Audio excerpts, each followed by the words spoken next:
Good morning. My name is Gregory Cuéllar. I am Associate Professor of Old Testament here at Austin Seminary. It's a great privilege to be with you this morning here on this webinar. And I'm very excited about the topic. This is a topic that I have been working on for about 7 years and was fortunate to bring it to a completion in the form of a manuscript this year. So I'm excited to present this material to you during this hour, and hopefully we can engage in some rich discussion about some of the ideas that I present to you this morning. I'm going to go behind a PowerPoint presentation, so you'll hear my voice, but you'll not be able to see me. I'll try to stop intermittently throughout the presentation to hopefully answer any questions that you may have. So we want to leave space anywhere throughout this time for you to ask questions, raise any concerns or issues about what I'm presenting to you this morning. So I'd like to begin first to talk about 19th century modern biblical criticism. A lot of what I'm analyzing is the early period, or the rise of Western scientific biblical criticism, mainly in the UK, and then also looking at how from the UK it moved over into the US. And sort of the broad scope of my analysis, starting with the UK, but also looking to how modern biblical criticism in the 19th century made its way over to the US. And this relationship between the two countries goes back to the colonial period. So the transferring of information, the flow of information, had already established a route starting in the UK and making its way into the Northeast. So when we think about biblical criticism coming to the US, it's coming from Germany through the UK, then to places like New York, and then beyond the Northeast into the broader parts of the US. So when we think about the 19th century, I'm wanting to focus on one particular site where biblical criticism was part of its development, had to do a lot with the emergence of national museums in Europe. And one of the national museums that was coming to the fore at that time, when biblical criticism was beginning to gain momentum in the UK, was the British Museum. As we look at a history of the British Museum, we see first a very humble beginning, where the national the empire received a generous donation from Sir Hans Sloane in the 18th century. Several objects that he had collected over his lifetime were donated to this national effort to provide the public with insight to the ancient world, different cultures, the natural world. And so Sir Hans Sloane was instrumental in starting out in giving the first substantive collection to the British government to begin exhibiting it in a public way. So the British government, in trying to locate a space to exhibit Sloane's collection, and they were, again, a combination of books and artifacts, various curiosities that were part of that collection. They had received a donation from a French noble who gave the Montague House in the 18th century.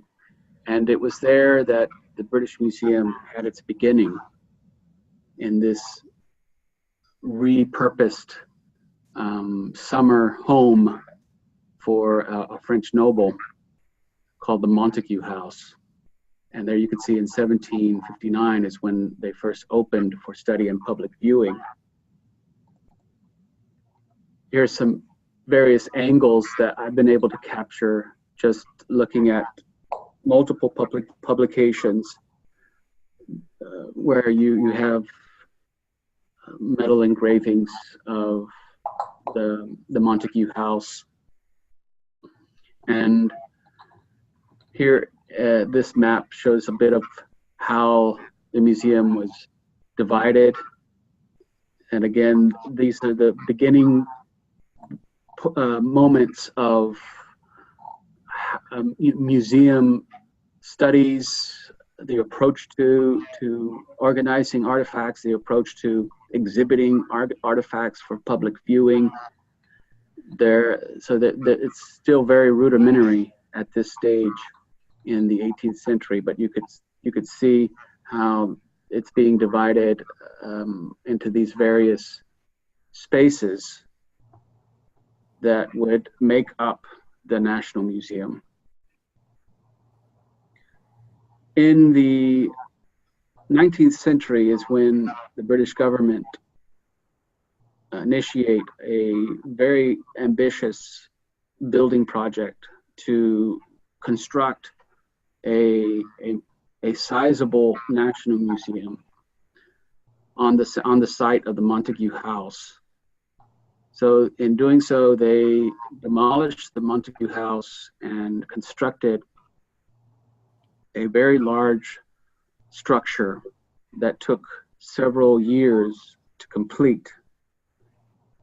And as you look at some of the architectural aspects of this structure, it speaks a lot about, it reveals a lot about the worldview of the British government, and also how what they were expecting their visitors to learn in entering into this new space. So one of the architectural designs that you find when you enter the British Museum is there at the portico, or the entrance, the main entrance, and there's this very large sculpture in the portico, and it's titled "The Progress of Civilization." And here you could see a retelling of the progress of human civilization, moving from the west to the, so it's starting from the western end, that's where it commences, and then goes to the east, and beginning with the rude, savage state of humanity, and then making its way over to what would be a elevated or advanced civilizational state. And that advanced civilizational state, of course, involves science. So science is becoming an authority, a discipline with authority in the 19th century. And the museum is incorporating that authority as it is progressing and becoming larger in the 19th century. Here you could see by 1854 where the Montague House sat, the structure begins to emerge, the new museum begins to emerge, and you have much more order, and there's also a division between two parts of the collection. So on the right side, you have mainly the books, the printed books and manuscripts. And then on the left, from the entrance, you have mainly the antiquities. And so that division will dominate how visitors move through the museum up until even to today is how it is still structured. Now, as the spaces are enlarging, you also have the acquisition of other collections. So as the museum's growing, it's also expanding in its operations outside of the museum to fill the spaces that it has created.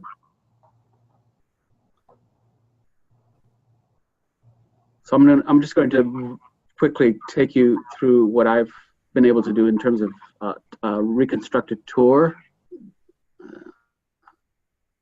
in the 19th century using multiple illustrations from newspapers and other forms of publications, books from the 19th century. But here you could see how those who were visiting the museum, it was a particular class of people, and we know that from the registrar books and records and press coverage during the time, during its early opening. And what it points to is that as a class of people that are mainly middle class and who have time in their day of time of leisure to visit the museum. So the linkage between the National Museum and those who have the status, the economic status to occupy that space. And I think that's another important part of how museums are operating and how, it has not just a science as central to its development, but also a particular class of people to access the resources at the museum. And here is a front view of the museum. It incorporated a lot of neoclassical architectural elements, and that's intentional. It is mirroring the forms of beauty, aesthetic forms that Europe thought were advanced, and that would be Greek and Roman. So the picking back up on those architectural forms and showing a new embodiment of an advanced civilization was an important part of the message behind the architecture.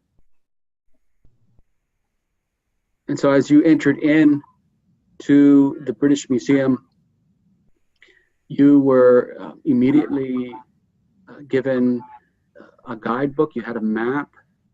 So there were ways of seeing the museum that the museum itself had imposed upon the visitors. And that is another aspect of the socialization that's happening to visitors when they enter in, and structuring everything that they experience, from the architecture of the actual building itself, the way they're to move in the space, how they're able to conceptualize various collections and how they're exhibited. That is a comprehensive process of socialization that happens once they enter into that space. And you can see here other views of the main entrance hall. So when you go in, the first thing that was where you were directed to was usually the antiquities. So that would be left on the left-hand side of the entrance. And the antiquities was an area that required an enormous amount of space because the antiquities that they were bringing in from places like Asia and Africa were colossal statues, enormous monuments that were being brought from those parts of the world. So the space needed to not be dwarfed by those statues, and so the grandeur of the space was quite significant in comparison to the colossal statues that you see here in the Egyptian gallery. But that's where you would enter first, and for visitors, this was an all moment to see your nation acquiring these artifacts at such a rapid pace, and then to have them all on display in one cohesive space. It was quite an amazing achievement, and the visitors were definitely impacted by the vision that was casted in that space. One of the things that I argue is that when you come into a space like this, it has the tendency to strengthen your nationalist ties and also give you a source of pride about what it's doing, right? What your government is doing, and how it is able to contribute to, at this point, the discourse of science. So those are a number of narratives that are operating at the time of the visit on the visitor, that are working to legitimate the operations at the museum. They're also helping to legitimate other forms of power that are happening outside of the museum. Now you can see, just continuing to walk through on the first floor of the Egyptian gallery, other artifacts. Many of these colossal statues still are present in the same space. Here at the center of the Egyptian room, you see the Rosetta Stone, which is a famous artifact that still today attracts a number of visitors to the museum. Next to the Egyptian gallery, you would be led to the Nineveh gallery, or the Assyrian artifacts. You would finish the first floor, go up, and continue viewing other artifacts, other Egyptian artifacts, mainly mummies and smaller objects. In the Roman period, of course, you see Greco-Roman artifacts there in the second floor. As you make your way around to the other side, that's where you have an enormous library. And in that library, you have old copies of the Bible, the Codex Alexandrinus.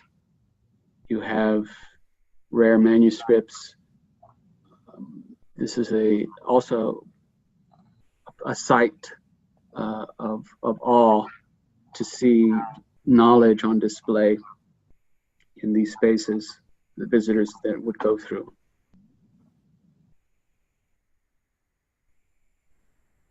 So by really the late 19th century, the museum expands rapidly. It is set, I think, fairly in place in terms of all of the collections being given adequate space.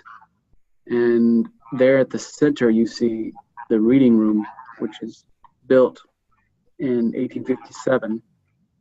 And by that time, so by the late 19th century, the museum has expanded to its current form. So when we think about this rapid expansion, and we think about the accumulation of artifacts during the 19th century, we have to keep in mind what was happening around the world. And of course, in the 19th century, the UK was had the largest empire in the world. And so if you could look at, where Africa is and where Central Asia and Southwest Asia are, they had already considerable inroads into that part of the world, and accumulating artifacts from those regions was fairly easy. And you had already a network of military on the ground who were not just surveying the region for military purposes, but they also had a double vision and keeping an eye out for any ruins or artifacts that they could add to the National Museum. So I think it's important to keep this in mind, the National Museum within the context of empire. And one particular military personnel, Henry Creswick Rawlinson, who was the father of cuneiform, the study of cuneiform in biblical studies, he would make his way into Southwest Asia as part of the military, but he also had an eye for artifacts, and so he was accumulating artifacts during some of his military expeditions. Some of those artifacts include this Babylonian brick, which you could still see today. And it's, in the 19th century, by mid-19th century, the market for artifacts wasn't fully developed. Many of these objects were interred. They were part of the sort of the sacred oral traditions of the various cultures in the region. They didn't assign to them a scientific value like those who were coming in from Europe.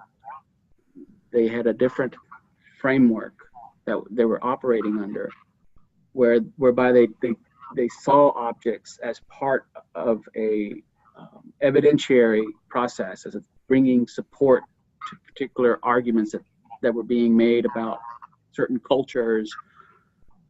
In biblical studies, it was these objects were being used to corroborate certain arguments about the historicity of the Bible. Well, with this new economy of artifact finding and accumulating ruins and statues, you have figures in Europe and in the UK. This is Austin Henry Layard, who had heard about this economy and wasn't trained as a biblicist or an archaeologist, but he was an adventurer and wanted to take hold of this new momentum that was being created with science and museums and the accumulation of artifacts, and decided to finance, using some donations from his aunt and some other wealthy donors, to finance an expedition to Southwest Asia and go and excavate for artifacts. This was in the mid-1800s.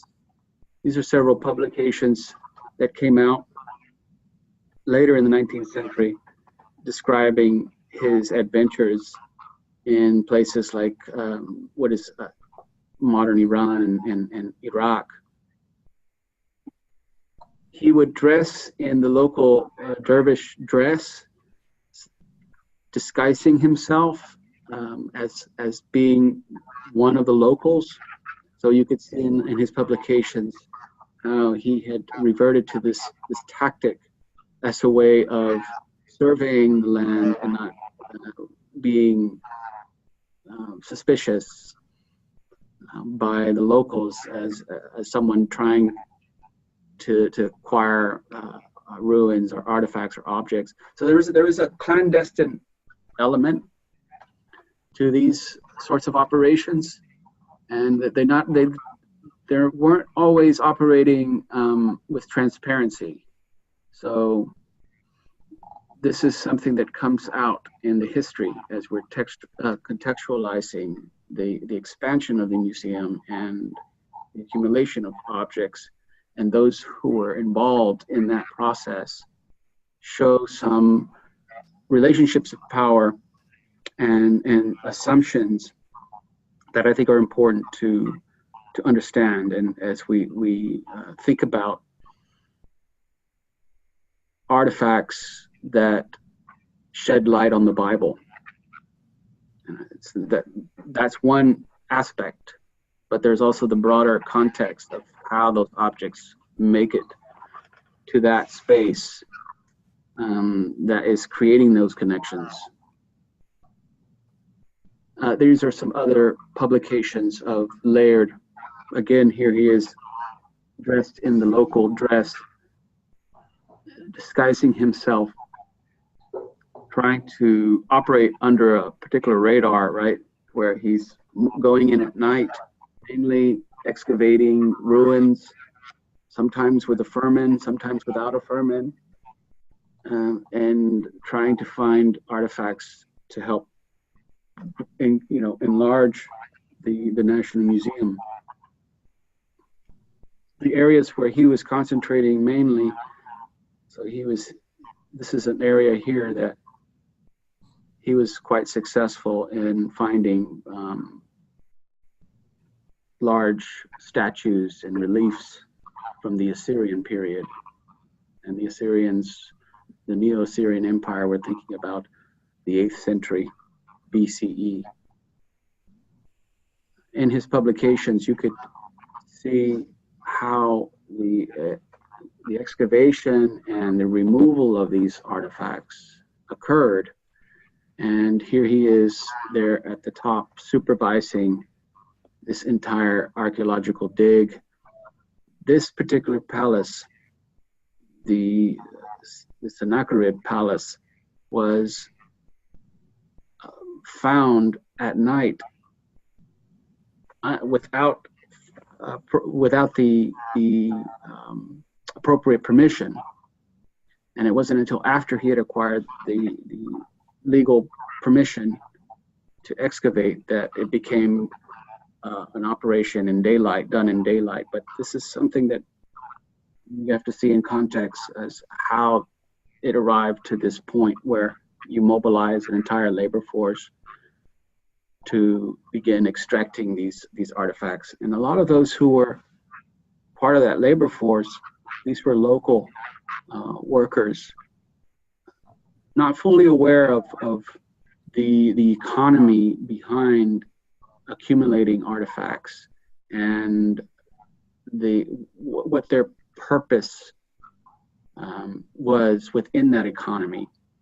The locals did have an oral history as to the sacredness of these artifacts. We're talking about landscapes that were ancestral landscapes. These were ancestral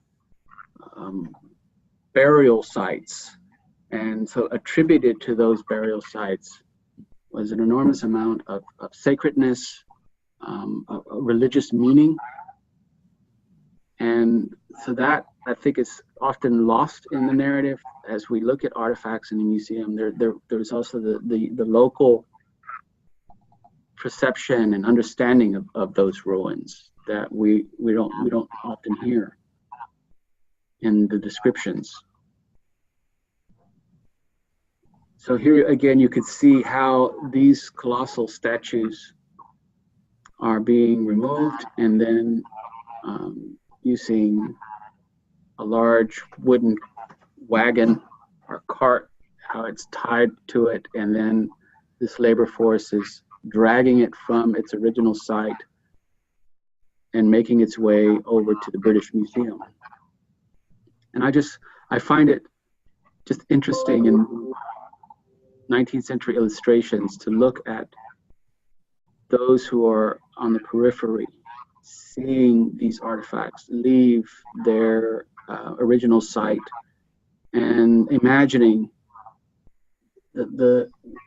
what was going on with their understanding of this process.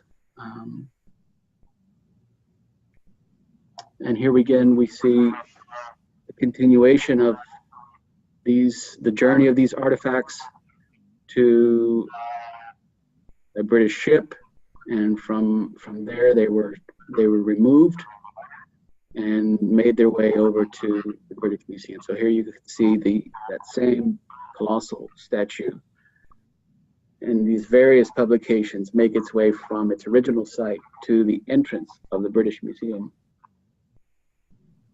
So part of what I'm analyzing is that entire process, right? The process of acquiring legal permission to extract these artifacts, the relationships forged and needed in order for that process to be successful, the amount of financing that's going into supporting these expeditions, and the ideology that is giving legitimation to this process, the notion that these artifacts will be better served if they're in the hands of Europeans, that these artifacts can, they will provide us a better understanding of the Bible. And so that, I think, is worthy of their extraction and removal. So all these number of features to the ideology are helping to legitimate the removal of objects from their original location to the National Museum. And here then it is placed in the Nineveh room, or at the entrance of the Nineveh room. And here's a 19th century publication showing where they ended up in their final place, their final position there on the first floor of the antiquities. When I visited the museum in 2013, I took this photo of those same statues. And so there you are, they still are at the entrance of the same gallery. At this time, by the mid-19th century, historical criticism, which is a way of interpreting the Bible using inductive methods, right? So it's an approach to the Bible that mimics various sciences that are emerging at the time period. And one of the main premises behind science is the use of empirical evidence to corroborate an argument. It relies a lot on visualizing evidence, seeing the evidence.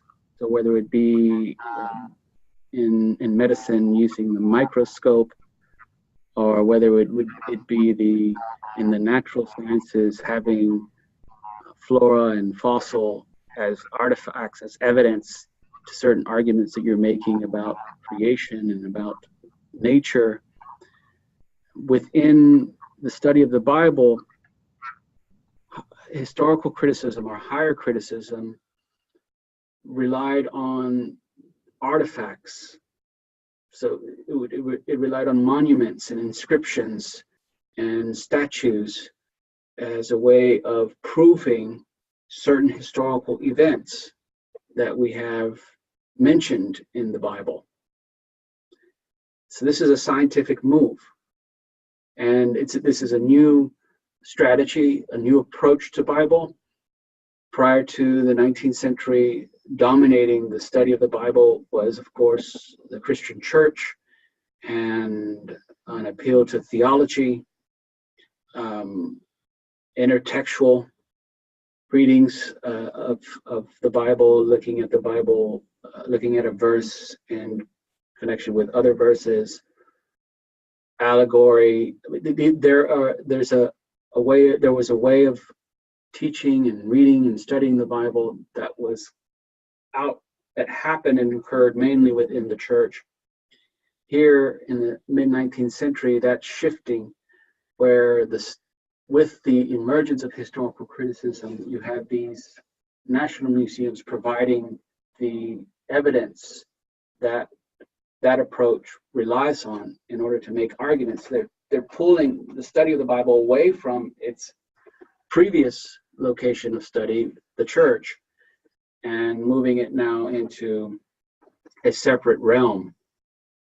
That's where you see a clear also demarcation in universities between the study of theology and the study of the Bible. This is all happening at this time period. And one of the seminal publications in the mid-19th century that started this draw or attraction to higher criticism in the UK was an essay published by Benjamin Jowett, The Interpretation of Scripture.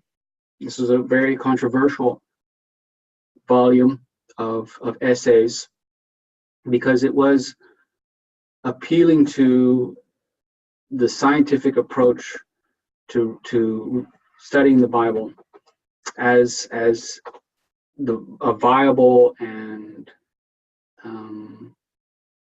authoritative strategy. It made sense. It followed a positive trajectory where what you're seeing is truth. So there's this notion of original context and the intentions of the author that was being made possible, or at least that's what they were claiming, to be made possible within the scientific study of the Bible. And so these essays were instrumental in setting that in motion in the UK. So you have artifacts that were being discovered by Henry Layard that now had a different purpose from perhaps their original purpose, right? These artifacts are coming out of a context that there's no sense of modern science or notions of using artifacts to corroborate the Bible. This is a modern concept. So these artifacts are being pulled out of their original location and they're being put into a different set of rules, a different way of engaging these artifacts. And this one here is the black obelisk. I'm just showing you some of the artifacts that have, I think, more of a direct link to the Hebrew Bible. This one in particular has an inscription where you see, and a relief, references to a Israelite king, the king of Yehu. So this was extremely important to these biblical critics, using historical criticism as a way of supporting the historicity of Scripture and the historical background to Scripture. This is just one example. And of course, the Rosetta Stone allowed many scholars to decipher hieroglyphics, because you see it in hieroglyphs, but you also see it in Greek. And that was instrumental to the study of hieroglyphics, which would also contribute to higher criticism or historical criticism. Now, as you're seeing the museum expand in terms of artifacts, it's also expanding in terms of manuscripts and books. Here is an early illustration of the first reading room in the British Museum before it occupied the quadrangle in the center of the museum. And that was an initiative done by the principal librarian, Anthony Panizzi. And this was an ambitious project, which again, architecture here is reflecting how the nation sees itself and what it also wants the visitors to see, and how they want them to be socialized. This is becoming a center of knowledge under a dome structure. And part of the ideology that we find in the architecture is this notion that knowledge is it's a space that is encompassed all knowledge, and that to enter into it, one has the potential to acquire all knowledge. So when you're having an institution that is legitimating the accumulation of artifacts and is claiming to be at the height of human civilization, this notion, this very ambitious notion that patrons and visitors have the capacity to be sort of super intelligent beings in this space, that I think is being conveyed implicitly in the architecture and just in the visualization of books surrounding you. As you can see here in some of these early renderings of the reading room, they had the mission to have a copy of every printed book in the world. So if you think about current day search engines in the internet, this was your early manifestation of a search engine where you enter in and you felt like you were at the center of all knowledge. And of course, the statuary around the perimeter is pointing to particular philosophers, particular male thinkers, Western male thinkers. So it's also celebrating not just all knowledge, but it's also privileging Western knowledge in this space. The arrangement of the desks were there. This is very intentional. It's about ensuring order and discipline for every reader. So when you entered in, you had to have a reader's ticket. You were assigned a number of a desk number, and you had to orchestrate your movements according to the rules of that room. So this is some renderings of readers studying in the reading room.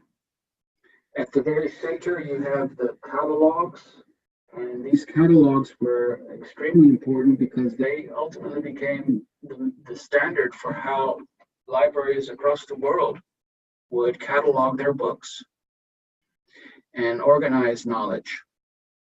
And the British Museum was certainly at the forefront of those discussions, standardizing catalogs, book catalogs. Here at the center, you had the principal librarian who stood on a platform with his top hat, observing everyone in the room, constant surveillance. So there's a level of disciplining that's happening through policing and ordering of readers and the admission requirements. All of these multiple strategies and procedures are working toward a particular way of socializing readers. Now we also know that so here's some pictures of the behind the outer walls of the dome. Several million books. Now, where did knowledge begin in this room? It began with theology, so that was quite significant. when you think about entering into a room and you're given this image that you're in the center of all knowledge, where do you begin in that space? So the space guided you and directed you to the first discipline within this scheme of knowledge, and that was theology and the study of the Bible. So your first, if you were to follow the order of knowledge in this room, you would go to first studying the Bible. And I think that's an important part of how the nation was understanding Christianity, the importance of the Bible, and how the Bible was certainly working to legitimate not just the expansion of empire, but also legitimating the presence of this national museum. So this is another layer to how order, procedure, architecture are contributing to a particular way of thinking. And certainly the Bible in this space plays an important role in that process. There is also something very interesting about this reading room, in that, okay, so here's there's a photo of a reader's ticket. So you would be issued a reader's ticket. You had to prove first and foremost that you were a person of respectability, that you dressed well, that you had good hygiene, that you were either a homeowner or one of your referees was a homeowner. So there's a multiple layers of requirements in determining whether or not you can have access to that space. This is a sign-in book that people who were issued a reader's ticket would have to sign, acknowledging that they read the directions, respecting the reading room. And those among the rules meant that you weren't going to dress inappropriately, that you were not going to be loud. Some very curious rules typical of the Victorian period that you find that they're having to accept before entering. Thomas Kelly Cheney is one signature that I found in my research, and this particular figure was instrumental in the study of Isaiah, right? So he wrote various commentaries on the book of Isaiah. These are the desks that were given to visitors, to readers, and these desks, the design of those desks were taken out of what men used in their studies. So they wanted to duplicate in some way the Victorian household, right? And when it came to furniture, that when men entered the space, that they felt that they were in their study, in their house. Of course, it's appealing to middle class male visitors, male population, and that's the majority of not only the users but also those who are structuring the space and contributing to the existence of the museum are middle class white males. So here you have an image of the desk. There were spaces that were allocated for women readers, and so there were two desk areas where women were allowed to go and read their books.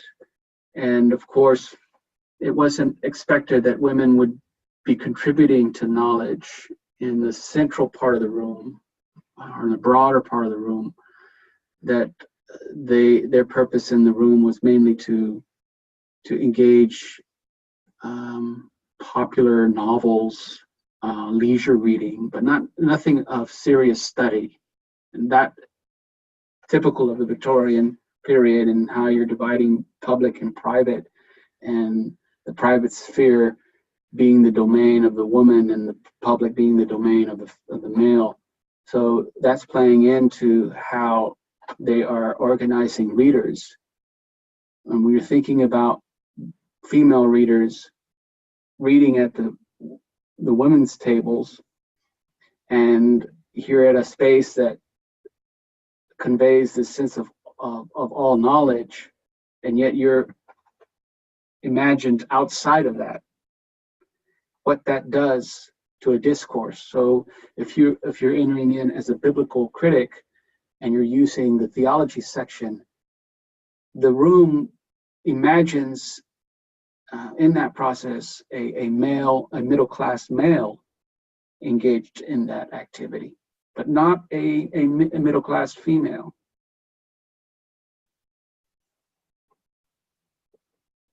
And of course, at the women's tables, you had furniture that was typical of a drawing room, of a drawing room in a Victorian house. So for women, they had cushioned chairs and hassocks, all for their use to engage in leisure reading. So the museum wanted them to also feel that they were at home. But in that process, you're duplicating social views about women and their purpose in public and in society.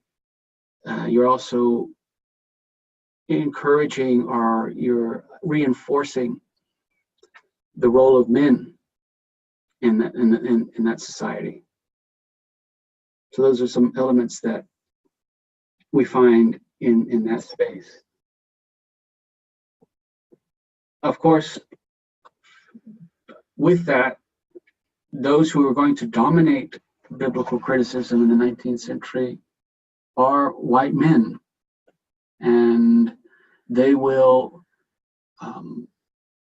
hold a place of prominence within the study of the Bible. And I think that's a fairly natural outcome given the context in which they are being socialized. So you have the need for artifacts. So you go to the National Museum, and the National Museum is privileging particular kinds of people to study the Bible and to study those artifacts for certain reasons. And in that entire process, you're creating a particular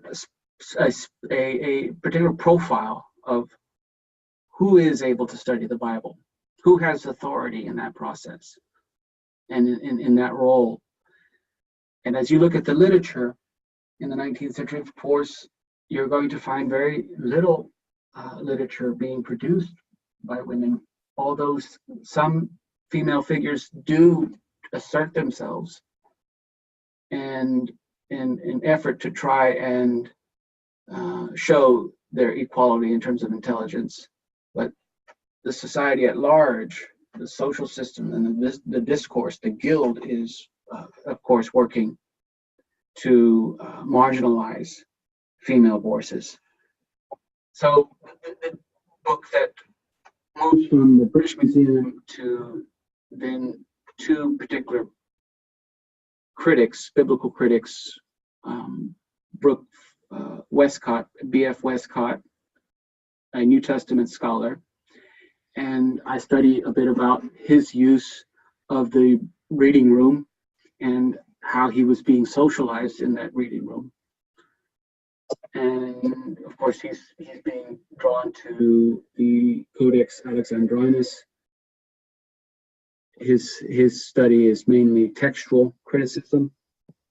And then the other biblical critic I look at is Samuel Rose Driver. And he becomes very instrumental in the Second Congress of Orientalists. And so I study a bit of his relationship to this organization, that organization's relationship to the British Museum. This is an illustration of a tour that was done when the Congress met in London.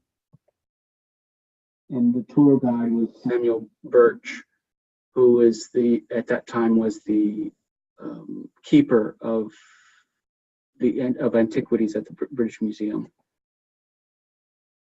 So looking at some of the proceedings, you can see here how their Congress was being sort of scheduled, and they had a time allotted to visit the British Museum. Well, I think I come to a stopping point here. I want to make sure there's a bit of space for you to ask any questions. Were any of the women successful in entering into the biblical criticism? I think that's a good question. You find that there are there's some efforts they're never formalized or recognized, I should say, officially within the established guild. One very interesting finding that I made at Union Theological Seminary had to do with the American side of biblical criticism. So through Samuel Rose Driver, he is in communication with Charles Briggs at Union Theological Seminary, and they form a relationship. And Charles Briggs he becomes very attracted to higher criticism, starts to teach that method at Union Theological Seminary. Even to his detriment, the Presbyterian Church at that time, they thought that way of reading Scripture was heretical, and so he was excommunicated. He was expelled from the Presbyterian Church because of his teaching of higher criticism. And there's a lot of literature on the story of that and the whole court proceedings about his heresy and removal. But the thing is that he was going blind toward the latter end of his life and found it very hard to see small letters. And so when he was doing this lexicon, which is it's still the lexicon that we use in studying biblical Hebrew, the English lexicon that we use in studying biblical Hebrew, it was his daughter who was doing all of the annotations, and she was the one that was actually doing the definitions of the Hebrew terms. So a lot of the work that is in that lexicon is actually the work of his daughter, who was never officially recognized as a biblical scholar, but she and they wouldn't even give her a degree. She had all the requirements. She even wrote a dissertation and was never awarded a PhD, but she was the one behind her father's work in that lexicon that ultimately, I think we're on the 16th edition of that lexicon. So yes, they made their way, they entered into those realms, but they often had to do so in disguise, behind the scenes, behind other figures. In this case, it was behind the authority of her father that she was able to have some contribution to the discourse. It's not until the really 1960s that you start to see more of a formal acknowledgement of female contribution to biblical criticism, which I think is tragic, because there was a lot of scholarship being produced. It just never reached the same level of white European male scholarship, and it's among them that the guild is controlled and dominated. Okay, well, it's been a great pleasure to be with you, and I thank you for taking the time to listen and take a 19th century tour of the British Museum. And of course, I'm here on campus. If you find yourself in this area or you want to talk a little bit more about what I've discussed, feel free to email me. Thank you.